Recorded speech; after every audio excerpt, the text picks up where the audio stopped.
Perum Bulog Kanwil Aceh memastikan stok beras di Provinsi Aceh aman hingga Mei 2026. Meskipun stok saat ini telah mencukupi, Bulog tetap melakukan penyerapan gabah petani untuk menjaga stabilitas harga di tingkat petani.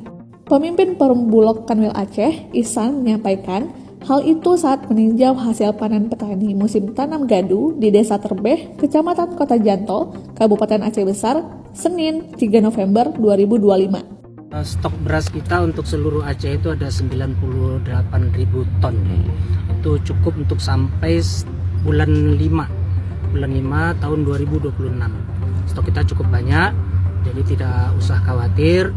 Dan ini kita saat ini karena di beberapa kota di daerah, beberapa kabupaten kota yang ada di Provinsi Aceh ini saat ini masih panen gadu, kita tetap menyerap. Ya, meskipun stok kita sudah cukup, tapi kita tetap menyerap. Itu tujuannya adalah untuk memastikan, menjamin harga gabah di tingkat petani itu tidak dipermainkan oleh pengepul.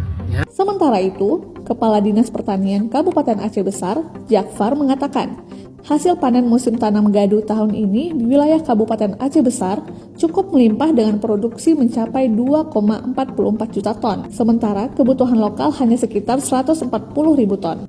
Ya, ini kita turun langsung dengan Bapak Kabulog dan juga penyuluh untuk memastikan harga. Harga alhamdulillah sesuai dengan ketetapan pemerintah, yaitu HPP 6.500 dan tidak ada yang di bawahnya, tidak anjlok. Untuk Aceh Besar sekarang ini masih surplus.